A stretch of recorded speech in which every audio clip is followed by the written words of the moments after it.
Okay, good evening. Good evening. You might hear me say a number of times throughout this course or this class, I'm just going to make a little brief introduction. Because the truth is, that's what we're doing. We're making a lot of introductions. So I'm not sure which is the introduction to the introduction to the introduction, but ultimately the idea over here is to really introduce to everybody what it takes to open up a Gemara. Just pull off a Gemara off the shelf, not an art scroll, not a Mesifta, not a Gemara that has all the explanations on the side, not a recorded Daf Yomi Shir, but to pull a Gemara off the shelf and to be able to read through the Gemara. Now, I'm not going to give you the false hope that after coming to one Shir, you're going to have everything that you need in order to be able to do that.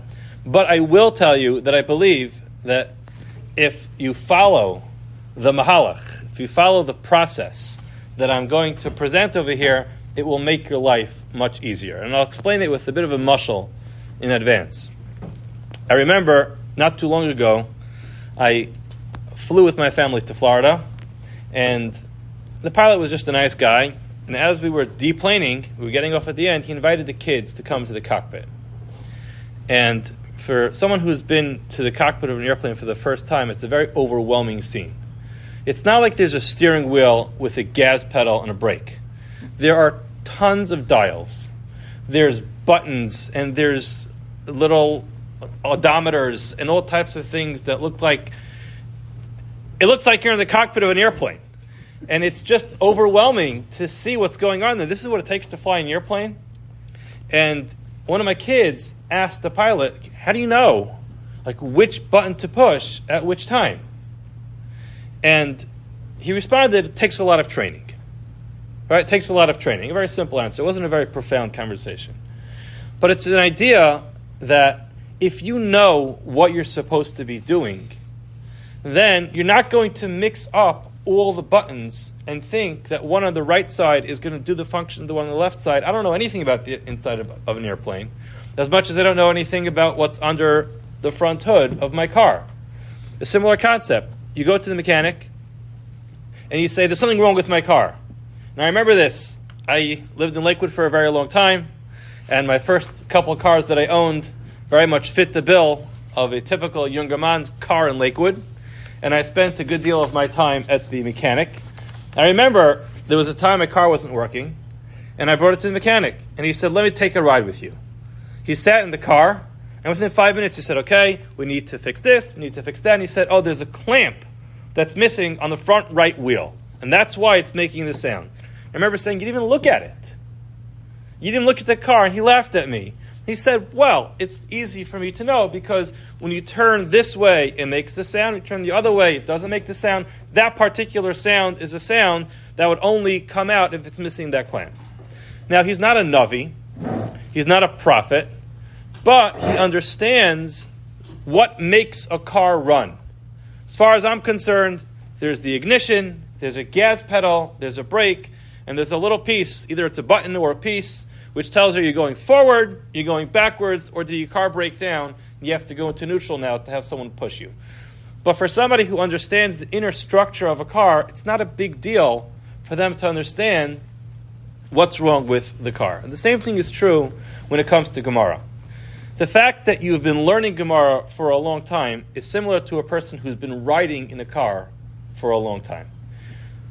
Most of us, I think every one of us, has spent a great deal of time in an automobile. But it doesn't mean that if the car breaks down, we'll know what to do to fix it. Because that's not the part of the automobile that we've been operating. We operate the car from the driver's seat, or worse, from the passenger seat. But we're not operating the car from under the hood. When you get under the hood, it's overwhelming. There's tons and tons of pipes and wires and pieces and fluids and all kinds of things that it's just overwhelming. And that's why when you bring your car for a simple oil change, that's why when the oil change costs $50, the guy tells you, your bill is $250 because I had to change this, I had to change that. It was time for you to do that. And in your car's maintenance, you had to change this. And you say, oh, sure, yeah, I don't want to break down. I don't want my car to catch fire. I don't want anything dangerous to happen because for most of us, again, I don't want to offend anybody. Maybe some people over here know how a car works better than me. we just take their word for it because that's not the part of the car that we explore. The same thing is true when it comes to Gemara. If you're able to operate the Gemara not from the driver's seat, but from under the hood, then you're able to understand what to expect when you open the Gemara. And that's the goal. The goal is that when you open a Gemara, you already have a lot of skills before you that after reading the Mishnah, you can pretty much predict what that Gemara is going to say in it. And that's the idea. And you'll see as we go through this, I'm bringing down over here on the first page, first the Rambam, I'm going to get to that in a minute. And then I'm bringing a number of different concepts, key concepts. We'll go through each one individually, and then I have a number of case studies. We're not necessarily going to have time to go through every one of them this evening, but what we're going to do is we're going to take the underlying belief for what I believe is under the hood of the Gemara, and I'm going to show you how I'm going to plug it into these three different examples. And the truth is, there are hundreds of these examples, and every daf in Gemara really has these examples. After we're able to master this and understand this, we'll move on to a limud of Gemara, which is not going to be a limud of Gemara which we're just trying to finish to make a siyum. It's going to be a limud of Gemara to show us how we take these concepts that I'm presenting to you and applying them to your limud, so like this, you're able to understand it. Now, the obvious question is, am I going to give you just a transfer, a download of information which is going to include all the translations of every Aramaic word in all of Shas? The answer is no. And you know what? There's nothing wrong with picking up a Jastro dictionary. I don't know if they have it anymore. You can probably just Google it at this point. But a Jastro, when I was in yeshiva, it was this big, fat, blue book that has every single word, and it tells you every time it appears in Shas. And when you don't know what a word means, because it's just not your language, there's nothing wrong with checking up what the translation that word means. But that should be the only struggle that you have, is that the language is different. And once you're able to translate the words, you can plug it in because you already know what the Gemara is trying to accomplish. It's not strange to you to understand what the Gemara is trying to do. So now, before we get to actually learning and plugging in these concepts, I want to first begin by showing you a Rambam. The Rambam is the first source. I start off with three questions. Why do we learn Gemara? What's the purpose of learning Gemara? And what's the ideal way to learn Gemara? So I want to answer those questions through this Rambam. This Rambam is a Rambam in Hilchos Talmud Torah, Parak Aleph, Halacha Yud Aleph, and he writes the following. After describing the chiyuv, the obligation of learning Torah, the Rambam goes on to describe what it is that a person should do with his limud HaTorah. He writes the following: Chayev l'shalosh es zman limudo limidaso. Person should split up the time of his learning into three parts. Shlish b'Torah shebechsav, 1/3 should be with Torah shebechsav, oral law, literally learning Tanakh. V'shlish b'Torah shebal peh, another third should be Torah shebal peh. And the Rambam goes on and continues: V'shlish yavin v'yaskil achris davar merishiso. The third part of Torah is that a person should spend their time trying to figure out the conclusion, which is Yavin v'yaskil. A person should understand. He should be able to be smart and understand achris davar merishiso, the conclusion of something from its beginning, from its primary sources. And he goes on, he continues, V'yodzi davar midavar, should be able to extrapolate one thing from the next, V'yedame davar ladavar, and to compare one thing to the next. V'yavim b'midos sha'ator nidreshes behen. A person should be able to understand the principles by which the Torah is nidrash, is learned, ad sheyeda heichu ikar amidos, until a person really understands the core of those concepts, v'heich yotzi ha'asar v'hamutar, and how we reach the conclusion of what is permissible, what is forbidden, ukayotze behen mitvarim shalamad mipi hashmua, from things that were learned mipi hashmua, from Torah shebal peh. And he concludes, v'inyan zeh hu hanikra Gemara. A very long-winded way of the Rambam saying a person should divide his day: 1/3 Tanakh, another third Torah shebal peh, and the last third is Gemara. Now one might ask, isn't Gemara Torah shebal peh? Clearly the Rambam is dividing Torah shebal peh into two things. Perhaps Mishnayos is Torah Sheba'al Peh. What is that? A list of halachos, a list of scenarios, a list of issues, a list of yes, no, mutter, aser, tahar, tameh. That's Torah Sheba'al Peh. However, says Rambam, the third category, which really is included in Torah Sheba'al Peh, is an intellectual exercise where a person goes and uses their own intelligence, their logical process of working through all that information to get to the bottom line. Gemara is not just coming to a shir and listening to someone report to you a conversation that happened in a Beis Medrash a couple thousand years ago. Gemara is when a person spends time using their own logical process to be able to determine what the bottom line is based on those sources. So this is a very important Rambam, because this Rambam basically told us that Gemara is different than what we thought. Well, perhaps we thought before this evening, Gemara is just an expounded version of Mishnah. It's just another thing to memorize based off of Mishnah, says Rambam. That's not what Gemara is there for. Gemara was structured in a way which causes you to think and to exercise your logical conclusions. I think with this, we could just by the way, answer a couple questions. Sometimes, including in today's daf, we have scenarios in the Gemara where the Gemara limits a case to sometimes a bizarre, rare circumstance. For example, this morning we had a concept of a person stealing an ox from a watchman who was guarding it, and while he was guarding it, at that time, it went out and killed somebody, and during that time frame of the guardianship, it went to Beis Din paskin that it's chayav skila because this animal killed a person, and then the shomer returned it to the owner all in that time frame. Now come on, you're telling me that was the only case that the Mishnah could have been talking about? The answer is no. But what we're doing here is we're going through an intellectual logical process where a person is supposed to use every ounce of their intellect to be able to think what can be the possible conclusion to every case based on the Mishnayos that I'm learning. The Gemara is a process where it walks us through that. It trains us to think in that way. But ultimately, Gemara means where a person uses their own intellect to come to those conclusions. So I just wrote a small summary here in this blurb. According to Rambam, Gemara learning is a logical process developing and understanding halakhic conclusions from the primary sources. In other words, Gemara is not about amassing information. Perhaps that is what Mishnah, Torah Sheba'al Peh, is about. Gemara learning requires intellectual investment to attain logical clarity with deep understanding of the conclusions. So clearly, Gemara is a process of thinking to yourself through every scenario.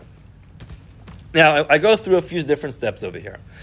The makeup of a Mishnah. And this is perhaps the most important aspect of learning Gemara. Because every Gemara is based off of a Mishnah. It's expanding on a Mishnah. If you don't properly understand the Mishnah, if you don't know the Mishnah well, if you don't understand what's in the Mishnah, all of the Gemara is going to be strange to you. Because it is all based on that Mishnah. Everything in Gemara, besides for Agadata and sometimes tangents in the Gemara, we'll get to those as well, is all based off of a deep understanding of the Mishnah. And the argument I'm going to make with you through this course is that if you learn a Mishnah properly, you have, I don't know what the percentage is, but a high percentage of what to expect in the Gemara is already going to be a conclusion in your mind. So now let's go through that. There's a scenario. Every Mishnah is going to have a scenario. If you can't identify that scenario, start over again. Because you need to know that scenario well. If there's a part of that scenario which doesn't make sense to you, you have to ask yourself a question right then and there. Why this scenario? So if there's a part of a scenario which is strange to you, ask yourself why this scenario. Let me give you an example just to bring this out. There's a few of them here, but let's just go to the last page in the pamphlet. Sorry, not the last page. It is case number 2. Okay, let's look at this case number 2. This is a Mishnah in Maseches Bava Kama. It is Parak Gimel. It's the first Mishnah in the third parak of Bava Kama. It appears in Daf Chav Zayin Amud Aleph. Let's look at the Mishnah. Haminiach es sakad birishus harabim. a person places, I'm not going to define this word right now, a person places a kad in Rosh Hashanah, uba'achar v'niskal ba. Another person came by and tripped over it. Ushivara. And he broke it. Let's stop right there. What's the scenario? The scenario is a person placed a jug in a public domain. Okay? Why specifically a jug? It's fragile and it's also okay. So now, go a little bit further. The halach is ushvara potter. He's exempt from paying. We don't know why yet. Vim huzakba, if he got hurt when he tripped on it. Ba'al hachavis, the owner of the chavis, chayiv benisko, is obligated to reimburse him for his damage. The baal, the chavis. Where did the chavis come from? These are things we don't often pay attention to when we read a Mishnah quickly. The Mishnah started with the word kad, which is a jug, a small jug, like kad hashemen, and ended off with the word chavis. You don't need to get to the Gemara to have the Gemara say, Pasach bekad v'sayim b'chavis. This is not something you need the Gemara for. Anybody who's paying attention to the Mishnah should know this. And then when the Gemara starts in the next box and says, Pasach bekad v'sayim b'chavis, you already thought of that question. You don't need to be a big lamdin to understand what those words mean, because you have that question in your own mind. Why would a Mishnah start with the word kad and with chavetz? It's an obvious point that everybody can understand if you just understand the inner workings of a Mishnah. Next, v'niskalba. He tripped on it. What happens if he didn't trip on it? What if he kicked it to the side? That's also important. You should know that the Gemara is going to have to ask that question. The Gemara is going to have to address that. Okay, now I want you to look. I put a little, I don't even know what this is, a chart on the second half of this page. I want to just show you a few of these concepts over here, because we're going to get to, we have the scenario, we have the issue, the default position in the Chiddush. We're going to get there very soon. Scenario and issue. What's the scenario? Let's take our Mishnah. The scenario is a person places a kad in a public domain. What's the issue? It broke. What's the issue? Someone got hurt when they tripped on it. What would you think? Forget the Mishnah. What would you think if I walked over to you and said, you know what? An interesting shayla came to me. Somebody called me up, and they had the following question. They were walking in their front lawn, on the street in front of their house. They were talking on the phone, and they broke someone's jug that was on the street. Or I was in an airport. I was in a rush. I was pushing my large luggage cart. I had all my suitcases, and I pushed it full force, and someone put their computer on the floor, and I ran over their computer, and I smashed it. It's broken. What would you think? Now, I'm not here to necessarily debate this right now, but if the Mishnah is telling you the halacha, it can't be obvious. Okay? So now, look down at the bottom right corner. If there's no chiddush in the Mishnah, you must expect the Gemara to ask pshita. Right? We've seen that so many times in the Gemara, pshita. The Gemara is essentially saying, if you learned this Mishnah, and there was nothing in this Mishnah that was a novelty to you, don't say it. The Gemara will always say pshita. After learning the Mishnah, if you can't find the chiddush, you should be able to predict that somewhere in the next few amudim, the word pshita is going to show up. Okay? If there is a chiddush, if you're saying, oh, well, I would have thought he's chayiv. Mishnah says he's pater. Hold on a second. You expect the Gemara to say, minalan, minahani mili, viraminhi. Okay, either where'd you get this from? Or even worse, it's a stira. There's another Mishnah that says something else. You should expect this. Right now we're learning Elul Naris and Daf Yomi. Right, we have a discussion of a person who is ma'anes, his sister. Okay, the Mishnah says there's a knas. We have a Mishnah in Maseches Makos that says there's malchus for it. The Gemara obviously asks that there's a stira.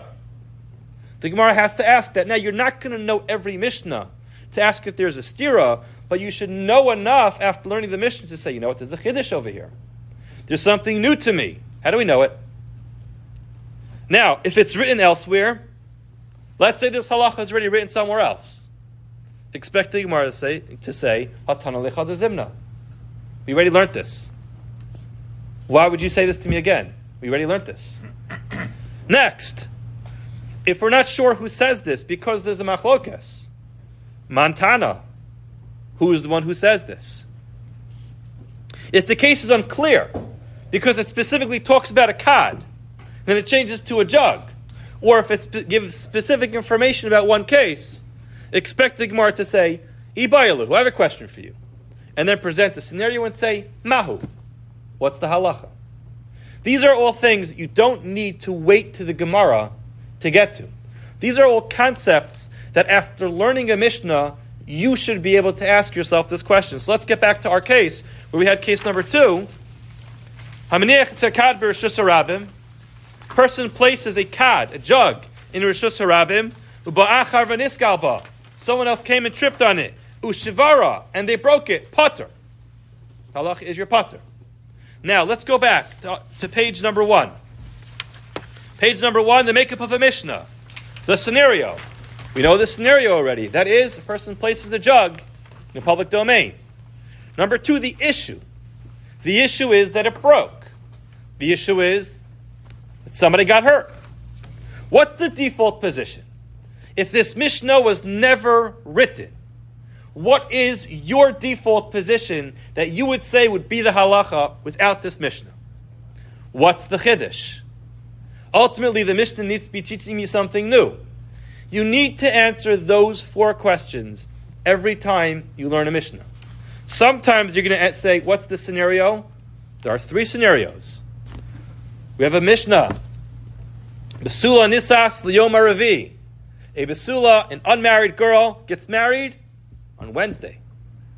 Almana on the fifth day, the Yom HaChamishi. Right? 2 different halachas. 2 scenarios. One is a besula, a virgin is getting married.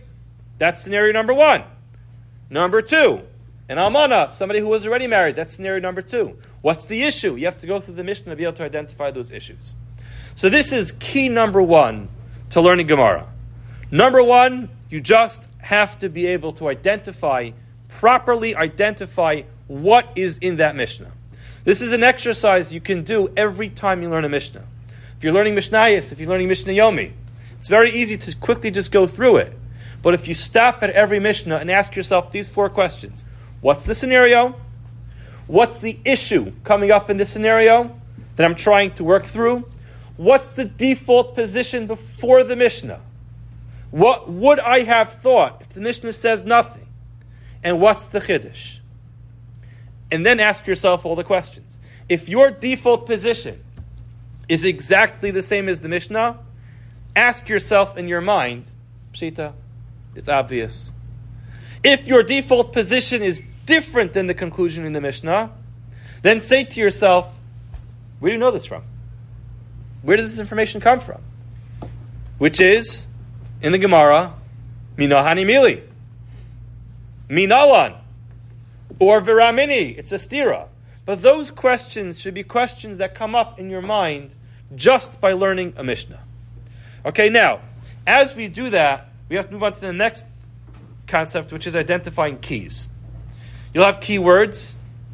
I didn't make a whole list of them because there are so many, but we'll go through them. Key phrases. Sometimes there are phrases in the Gemara that we wonder, how does this phrase actually mean what it's trying to say? I believe every single phrase actually makes sense. Sometimes you have to go through it. For example, Ein Hachanami. What does Ein Hachanami mean? We'll get through all those. Hachava Mayaskina. All these cases, we'll go through them to explain how they work. Im Tinsi Lomar. V'i Bayis Ema. Right? All these things are going to come up. Why are they there? But these are key phrases to know. Then there's key concepts. Concepts like we're bringing out, which is, what's the default? What's the chiddush? Where are we going with this? Applying this to another concept, bringing a raya, bringing a stira. All these things are concepts that come up, and then there's structure. We'll get through the structure as we go through it, but this is the basic, at least, structure of a Mishnah. Now, in order to help you with that, you have to ask yourself all these questions. Always ask yourself what the goal of this Gemara is. Is it to, number one, provide new information? In other words, before you even read it, you're asking yourself, what's this line in Gemara here for? Is it to provide new information? Is it to present a problem? Is it solving a problem? Is it proving a statement? Is it soliciting needed information? Once you're able to determine if it's providing new information, ask yourself, is the information new? If it's presenting a problem, ask yourself, is this really a problem? If it's solving a problem, ask yourself, did it solve the problem? If it's proving the statement, ask yourself, is this good proof? If it's soliciting needed information, ask yourself, did you get the information you needed? That is already doing the same thing we did in the Mishnah in the Gemara. Because if the Gemara is presenting a problem, for example, Meisvei, we're asking a question. Clearly, Meisvei introduces a question. So now, you know we're presenting a problem. Is it a problem? After reading it, ask yourself, is this really a problem? Okay, if it's not a problem, you could predict the next line in Gemara, which is going to say, it's not a problem. Why is this an issue? Hello, Kasha. Right? If the Gemara presents an answer and says, we're solving a problem, and the Gemara, and then you say, hold on, how did this answer this question? Right? Hasukasha, right? Sukashali. We'll have all these different phrases that will come up. But ultimately, the bottom line is, once you're able to master what's going on, you're under the hood of the car, it's not a big deal for you to know what that clicking sound coming from the right wheel in the front of the car is, because you've already done the homework. Does anybody have any questions up until this point? Am I making any sense? Yes. Yes? Yes. Okay, good. So now, that's where this chart comes in. This chart comes in to help us. We went through this. But again, once you identify the scenario, once you identify the issue, then you can predict which one of these 5 bubbles will come up. Now, to be honest, there's more than 5 bubbles, but I didn't want the whole page to look like, a roller coaster. Yeah, I didn't want it to look like coronavirus. Exactly.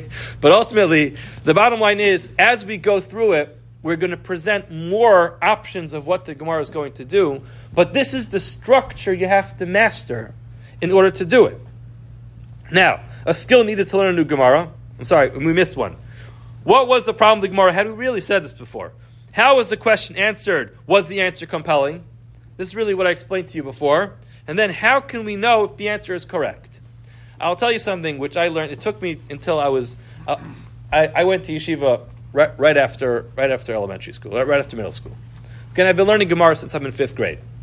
It took me till I was in the first year of Bris Medrash, and I was sitting in Shir, and my Rosh Yeshiva, he was the one who gave Shir, Rabbi Yosef Eichenstein. He should live and be well. He's still the Rosh Yeshiva, RJJ, in Edison, New Jersey. That's where I learned.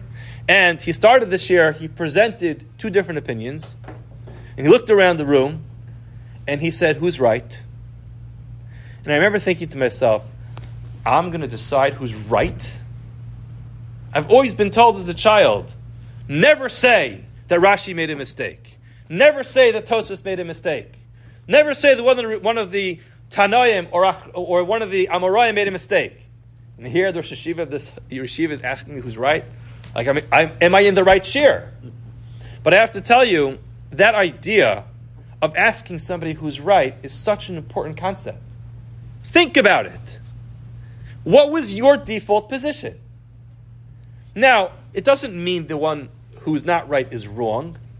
We could speak about the concept of Shivim Panim LaTorah, but that's beyond our discussion tonight. Our discussion is when you learn a Mishnah, there's Machlokes Rabbi Meir and Rabbi Shimon. Ask yourself, who's right? Who's right? What was your default position? And the one who you believe to be is wrong, Ask the question. Where'd you get this information from? Why would you say this? And if anyone presented information which is obvious, just say to yourself, Pshita, why are we writing this mission? Let's get on to the next one. This is obvious. These are things once you internalize these concepts, Gemara starts to flow much, much easier. We're not going to go through all the cases because I think it's exhaustive to do it. I really, as I was putting together this source sheet, I had about 10 or 15 different Gemaras that I was going to use as examples. And maybe I still will bring them and I'll write them down, because as we go through those Gemaras, they're all different types of Gemaras. Just to throw out the example, the Gemara in Maseches Eruvin, we learned in Daf Yomi not too long ago, talks about pi, right? So the concept of circumference and figuring out the diameters. You say, listen, I'm here to learn Gemara. I'm not here for math class. Why is the Gemara spending time telling me how to measure? How to measure something? The Gemara in Masechah Sukkah does the same thing. Gemara talks about how wide or how large, how big a post has to be. And the Gemara says, oh, well, it depends if it's round or if it's square. And the Gemara goes on describing how you figure out the circumference based on the diameter. I'm not here for math. I'm here for Gemara. Why is that there? These are concepts that as we go through them, what was your default? What were you thinking beforehand? What's the Chiddush? If there's no Chiddush, why does the Gemara write it? What are we learning from it? These are things we have to always understand. And we'll get back to this case, but I just think this is another great one. The last page here. Look at this Gemara in Yevamos. Daf Hey Amud Beis. Again, we learned this not too long ago. Titania, we learned in a Brisa. Yachol Yehei Kibud Av Ve'em Docha Shabbos. I would have thought that Kibud Av Ve'em is more important than Shabbos. What does that mean? That if my father or my mother tell me to violate Shabbos, I should violate Shabbos. Why would you think so? Just take that for granted? Yachol Yehei Kibud Av Ve'em Docha Shabbos. Why? The Gemara should stop right there. I can't get to the next line. Why would I think so? The Gemara goes on. Tamalomar ish imov avet hirav eshabsosai tishmaro kuchem chiyav b'chvodi. What was the Gemara thinking in the beginning? What was the Gemara thinking at the end? What changed? Why would I have thought that? Why does that change? These concepts need to be the concepts that you use whenever you learn Gemara. Nothing should just be handed to you. You learn a new halacha, stop. Why would I think so? Why is this true? Is it true? And you have to ask yourself those questions, and you'll see the Gemara does most of that work. Now, the Gemara teaches us how to think like this. The Gemara teaches us, as we learn Gemara, the Gemara teaches us how to use this type of critical thinking. But if we understand what the Gemara is doing, we have so much of the Gemara already worked out.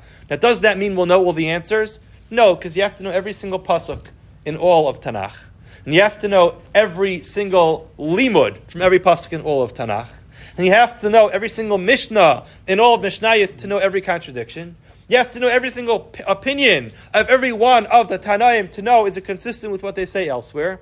But if you at least start and say, this is Reb Shimon's opinion. Okay, this is Reb Shimon's opinion. Why does he hold like that? Where did he get this from? Where did this information come to him from?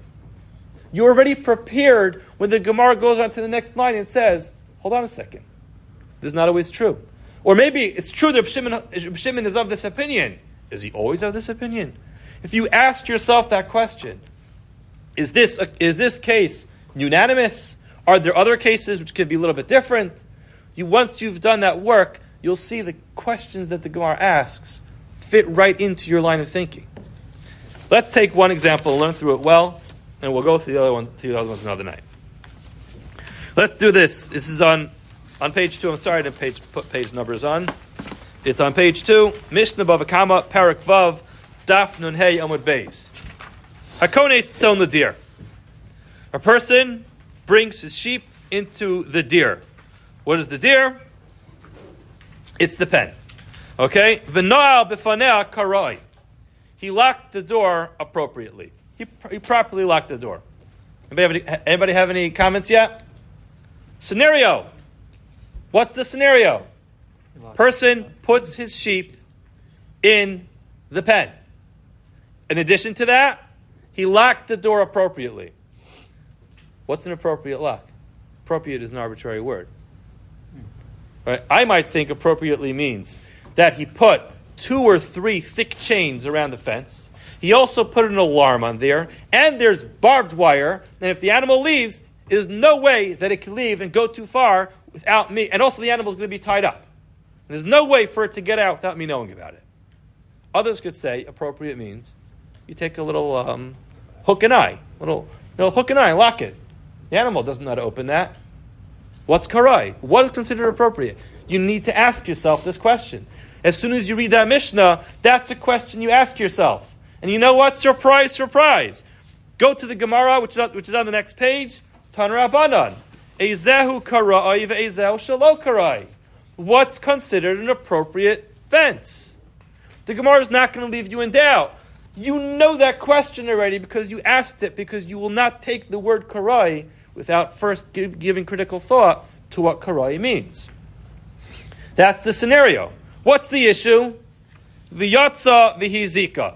It went out and caused damage. Okay, stop there. Ask yourself, what do you think the halacha should be? You put your sheep inside the pen, you lock the door appropriately. It went out and it caused damage. Don't read the next word in the Mishnah. What do you think? What's the default position? What do you think the halacha should be if you lock the door appropriately? Okay, I think pater. I did my job. Says the Mishnah pater. Thank you. I could have figured it out on my own. What do you say, Greg? That's the default position. I know my default position. Everyone can have their own default position. You just have to think of your default position. So, Greg, when you read this Mishnah, you should ask yourself, before you get to that word pater, what do I think? If someone were to present this scenario to me, what would I think? Now, if your answer is entirely consistent with the Mishnah, there's nothing new here. I could have figured this out on my own. I don't need the Tanaim to bring down a Mishnah like this. Keep that in mind. Okay, next half. Lo na'al b'fanei karai. You did not lock the door appropriately. That's scenario number 2. V'yatsa v'hizika, went out to cause damage. That's issue number 2. Chayav. Okay, I think I would have come to that conclusion on my own. You don't lock up your animals, and they go out and damage, you're going to be liable. Oh, but maybe not. Who says I, as a human being, am liable for something my animal does? These are good questions. Okay? But whatever your default conclusion is it consistent with the Mishnah? So ask yourself, it's obvious. If your default is different than the Mishnah, you will be wanting to ask, where'd you get this from? Okay, next case. Nifritza balayla. It got out at night. Oh, shapartsua listim. So this is scenario number 3. At night, the animal got out. It broke out of the fence. Okay, why is that relevant? Who cares what time it was? Did I lock the door or I didn't lock the door? Okay, the Mishnah gives that case. O shepartsua listim, or thieves came and broke down the fence. Okay, is that my fault? I don't know. What's your default? What do you think? Issue, v'yatsa v'yazika, went out and caused damage. Pater. You're pater. Now, hotzi'ua listim, if the thieves went out and took the animals out, listim chayavim. They're the ones who are chayav. Now, you should start off by asking yourself, there are 3 scenarios in this Mishnah. Why do I need all 3? Okay, I can understand why I need the first one. We'll figure out why soon. But I don't know. My default position was that if you lock the door properly, you should not be liable. And that's what the Mishnah says. So I'm a little bit concerned that the Mishnah spent my time teaching me something that I already know. The second half, all right, I didn't lock the door properly, now I have to pay. All right, what type of damage did it do? Does it make a difference? V'yatsa v'hizika, is there a difference? Did it kill somebody? Did it injure somebody? Did it chew up someone's front door? Did it chew up their garden? Is there a difference? V'yatzavizika, again, it's not clear. You have to ask yourself what that's talking about. Once I know those, if I lock the door appropriately, I did my job, I discharged my duty, and then it got out at night. What's the difference if it's during the night, during the day? You need to ask that question. And you know what?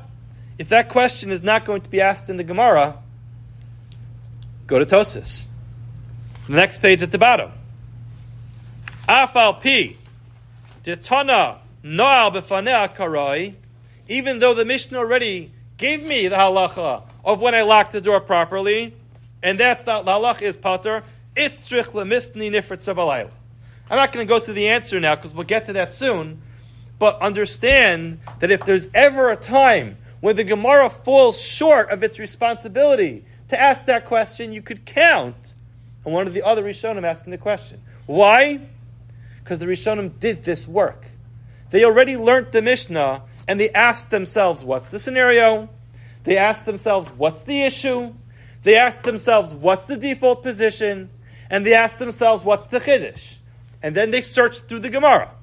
And if the Gemara doesn't address it, you can be sure one of the Rishonim will bring it out. That's what Tosas is going to do. Okay? Should we stop here? I think we'll stop here for tonight. I think we did enough for our introductory shir. If anybody has any questions, I'm happy to take the questions. And we'll continue Mirz Hashem every week on Tuesday night.